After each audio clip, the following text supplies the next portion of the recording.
When school started again, it was just 1 month before Christmas.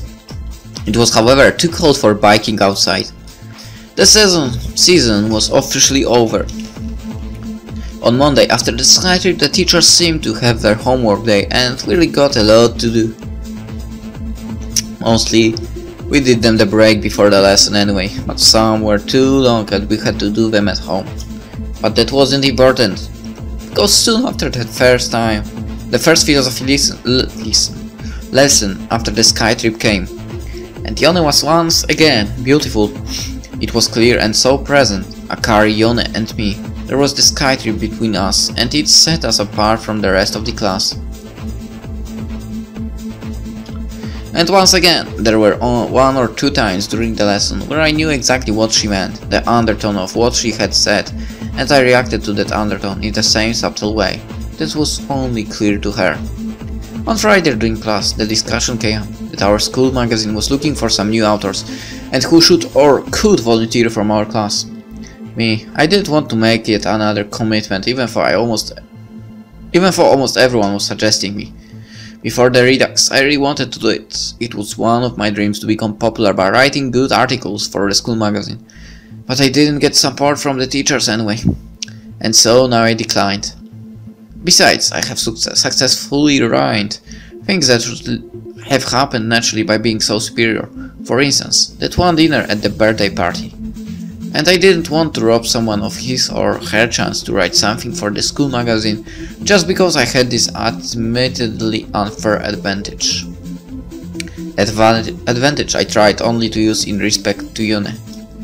I wanted to let my classmates have the life they would normally have without me, the one who knew so much. I finally found out that I needed to protect them, and the first times with all the things they would have. And the thing I called advantage would not be an advantage with Yone, because she was a person I was equal to in this respect. Still, I never wanted to force myself to Yone. I had to let her be the teacher in the class, and I hoped she knew. By this time, I even knew her handwriting. I would recognize it by now. Normally, I didn't care how the teachers wrote, but every time Yone wrote something on the board, I was watching her hand, so elegant, and admittedly, her handwriting was as beautiful as she was herself. Almost a month passed. We have all decided on our philosophy final work already. I picked the development and understanding of gods in ancient times. The lessons were more and more atmospheric, because now snow fell regularly behind the windows as we sat there and talked about philosophers and their works with Yone. Nothing has changed, only I think that since our sky trip, her voice was even more familiar now. Her movements I already knew, and she was very nice to me too. Often I would make a joke that she would laugh, of course, with the whole class. She too seemed happy and prettier every time I saw her. I was almost certain that she had no boyfriend. Why, I couldn't understand. But there was no rule that said all nice girls get boys. It made me think about that Kan and Hikaru, my former girlfriends. We just broke up as friends. I could still phone them and we would talk. That was what was new and so on. Was that love? I didn't know. Why didn't it last? I had no answers. It couldn't be the lack love, because I positively knew I loved them and I was loved by them. Maybe it really was me. Maybe I just didn't realize how different the words love and relationship are. A relationship can be without love, but love is not enough for a relationship. I thought about why I broke up with my girlfriends. What we all have done wrong.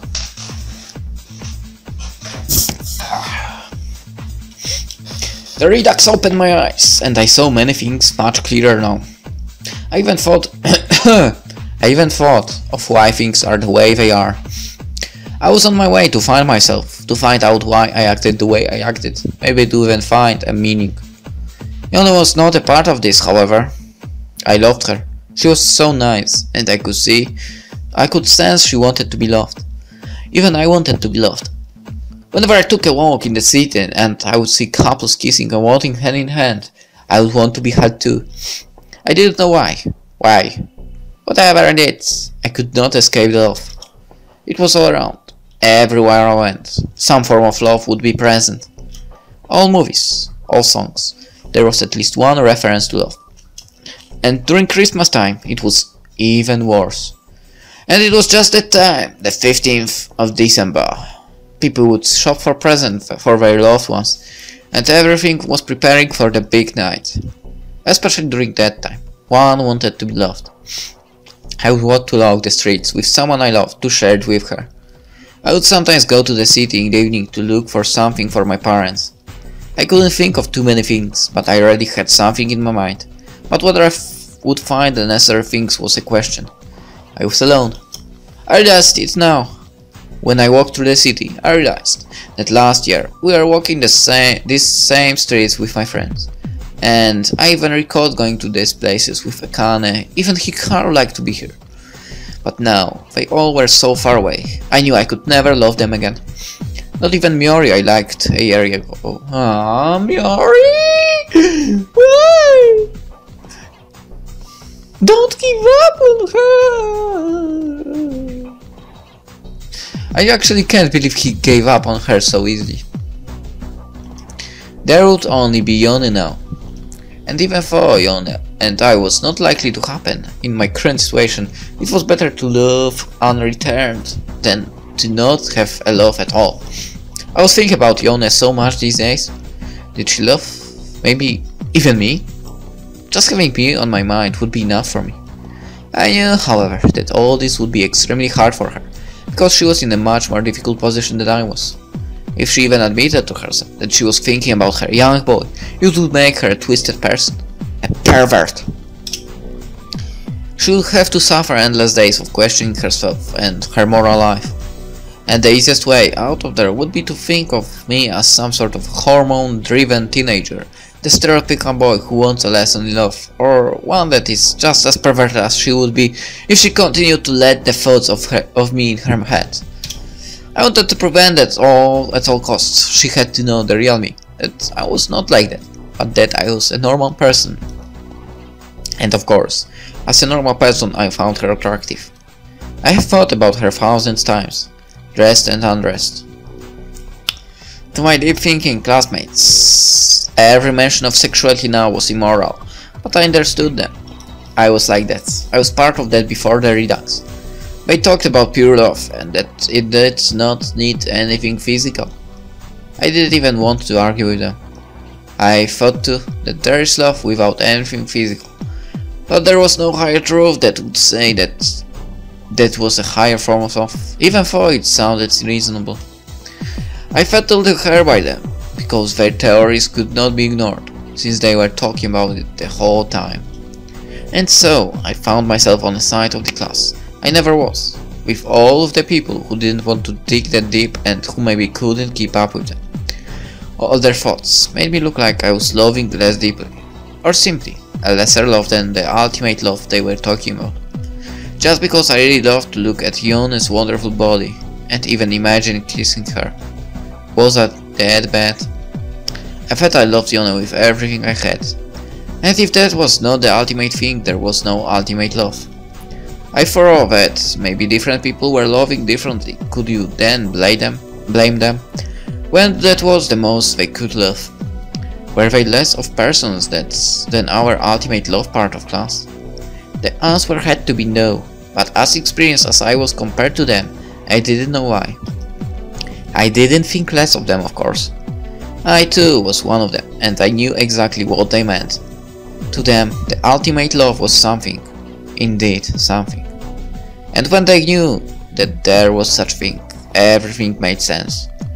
They really were inexperienced, because they thought that they would and could love only the one perfect person, or maybe just the one person. I was hardly going to talk them out of that, because I remember that I too, at that time, knew that there was such a love. For instance, I would know I could love my imaginary dream girl in such way. Chica, still my dream girl at that time. I would imagine how unconditionally I would love her. And no one could break that love. It was the perfect example, the perfect love. Who could you love more than the girl that was perfectly suited for you? And that since that was in my dream, loved me just as much as I loved her. What I did not consider at the time was that even then I still had a faster heartbeat whenever I saw Miori in the hallways. And whenever I would see a nice girl, I would look at her because I found her interesting. Even though I had no thoughts of love or even physical attraction, I nevertheless looked at her. And I could not deny that. If I should love my chick absolutely, I wouldn't even bother to look. At least I would not to think. She was nice, but I'd have to think that she was nice just like the way I would look at the sunset and say it was nice.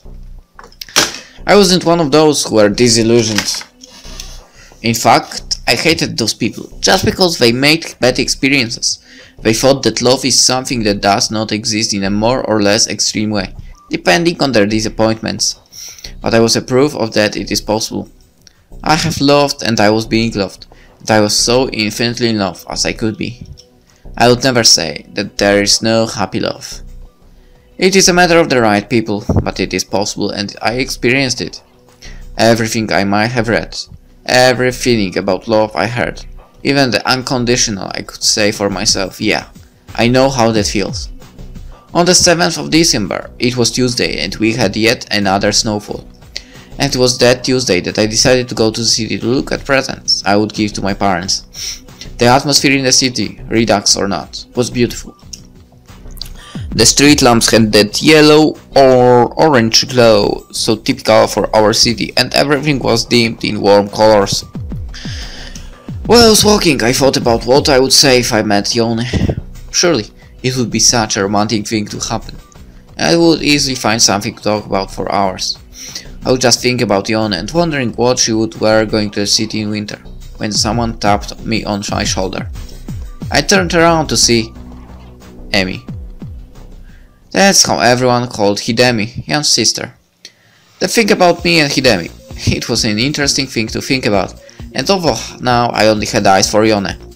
Hidemi was still a friend, and the second I turned around and found out it was her, seeing her cheerful face, it filled me with happiness as well and any sad thoughts I might have had went away that instant. That very same second, it all flashed before my eyes, how it was before the Redux. Before the Redux, Jan once told me that he thought Hidemi would date me anytime, because she liked me. And since at that time she didn't have a boyfriend, it was very flattering to hear that. Back there, I was quite shy and didn't have too much confidence. And the 5 years older Hidemi was an interesting person. She's 5 years older? Really? I really liked her as well. I knew that Jan was of course aiming at sex, that probably Hidemi would agree to that. At that time a very popular belief that it's good to have your first intimate night with someone experienced. Of course it would be without love, but it wouldn't be with a complete stranger either. And besides she's older, so you finally can't complain about anything. Well, I guess it's time to move to someone, sir. Hidemi liked me, and I liked her too. But as a person, as a friend. That's why I always simply acknowledged Jan's thesis, so that he doesn't take it too far in his mind. Now I was a completely different person then. The few times I was with Hidemi, she must have felt it as well. I remember I met her before the Redux, on an evening like this, and she was shopping for Christmas just as I was. We had a nice talk. For a while we were going through the shopping mall together, and I got her to tell me what her brother will get for Christmas. Then our ways parted, and that was almost it. It was strange how I could talk with Hidemi though. I wasn't really as relaxed as I was now, but I could talk freely with Hidemi. I thought it was because I didn't feel any pressure. Hidemi wasn't a girl I would really consider to be someone I could have a relationship, despite Jan's words, and that I thought she was a nice person. I mean, I greeted and I was really happy to see her. I was going to just spend some time with her and maybe tease her just a little, because I knew what she was going to get Jan. Maybe I could guess correctly and simply stun her. Then again, maybe not. Anyway, we went into the shopping complex and walk around a bit. I thought of Yone now, because Emi was a good friend, but I always thought of those lengthy television romance dramas. They always had such a situation. Yone would see me with Hidemi and think things, even though it would just be a friendly talk, and the situation would get complicated. I quickly got this out of my head and continued to talk with Amy, who was happy to see me, as she liked my company and could ask me for advice on what color. Yone. I couldn't believe my eyes. I panicked even though I had no reason to. I mean, we weren't holding hands with Amy or anything. We were just talking about Christmas presents. But this was horrible. It was really Yone, walking in the direction towards us, and then she noticed me and Amy. But I couldn't panic. Why is that the first thought is always to hide? It would probably have been my first thought as well, but somehow the happiness that I saw Yone made me do just the opposite. I made a movement with my head as to greet her and smiled. Yone came to us. I introduced Amy to her and told her she was Jan's sister. She knew Jan because he was on the sky trip. Despite the fact that there was nothing between Amy and me, it was still a strange situation. We spoke just a few words, but one could clearly see Yone realized Amy is older than me, but younger than her. Did that make her uncomfortable? Amy was 23, she was around 32, as I guessed. It was really a strange situation. And then I did something, maybe a little hasty, but somehow, I don't know. I told the two I had to go anyway, which ultimately led to the three of us splitting and going our own ways. Why? I didn't know why I did it. It was perhaps even a bad thing to do. Now Amy will think I felt guilty in front of Yone, and maybe even suspect that I like her. But how could she? Yone was much older than me, and even though Amy wasn't a girl anymore, one still could see the difference in their age, in the way they acted, just slightly differently. And Yone may think I was with Amy, but then again she may also realize what I did and think about that. When I saw her come, I quickly left because I didn't want her to think that I was with Amy. Or hopefully she will also think that I really wasn't with Amy, but that I did just to make it clear to her, to Yone. I came home devastated. That was a bad situation to get into. I would have liked to leave Amy normally, with a goodbye and see you later, and also would have liked to meet Yone as well, but separately, just me, so that I wouldn't have to run away. Besides, how did that make me look? Like an indecisive boy. But that couldn't be, because I wasn't trying to hide Amy, and Yone must have noticed that, so that means she also had to know that it was really true, and that with my leaving, I just wanted to underline that I like her, Yone. Nevertheless, I still had doubts. But then again, what was I doing? Wasn't this overcomplicating everything? Yes. Could I realistically assume Yone got and understood all the signs and subtle hints I was sending out to her? Sometimes the reality took over my really dreamful thoughts, and I saw it with a clear mind.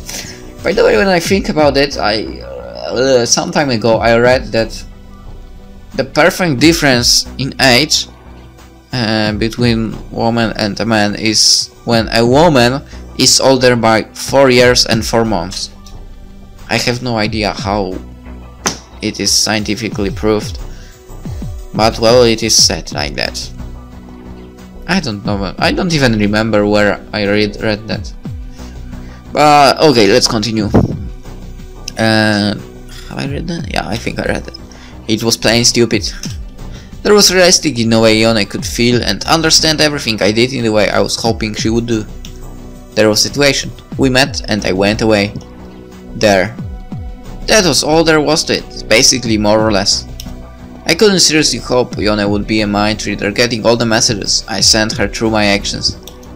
Because more often than not, I just did something and then thought that when I did it with something in my mind, that Yone would understand all that was behind it. On Wednesday it was a wonderful philosophy lesson. Once more, and I was happy the incident before seemed to have absolutely no effect on Yone.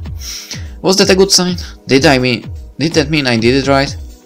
Or was that just a confirmation of the fact that Yone took it just the way the situation was? She met her student with her older student sister. Clearly we weren't together, but did that matter? But those were such horrible thoughts. I just pushed them away. Besides, I was really convinced that Yone can feel this, that we really are in a way communicating like adults, at least on a subconscious level in Yone's case. I believed it was right, I felt it. It even started to snow during the lesson. I was always prepared for philosophy. Not because I wanted to show off, but because I wanted to show respect for Yone. To Yone. There was once again one very specific thing about philosopher. Yone knew that the word, but I noticed her hesitate for a second and trying to remember what it was. It probably just slipped out of her mind momentarily. I could have said it aloud, I could have raised my hand, but instead, Yone was facing the class when she was talking. And since I was in the front row, more or less nobody could see my face. And so, when I saw Yone's hesitation, when I saw that she was looking for the word, I almost stared at her to direct her attention to me. It all happened in that 1 second. Yone's look caught my eyes, and then I did it. I told her the word. I made no sound. I just moved my lips so that she would see and guess the word. And she did. She understood and said the word. Then, almost unnoticeably, she smiled at me, as to thank me. And I didn't do anything.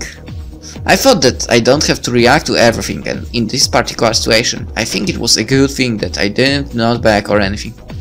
It made me look stronger, and Yone couldn't be angry at me because of that, because if I wouldn't care about her, I wouldn't help her with the word. But this was my way of saying I liked her, but that I didn't want everyone to know, and that I always think of her, but I can't always show. Because if I would always communicate with her like this, it would seem strange if there was too much of it. Besides, there were moments between the two of us that no one else could understand. She had to know that sometimes it was only I who understood the one or the other undertone she put into her words. That day I also noticed something else. Yone. It was bad, but in a way very cute. She had a cold, and she would have to use her handkerchief from time to time. I noticed how she breathed differently and how towards the end of the lesson it got a little worse.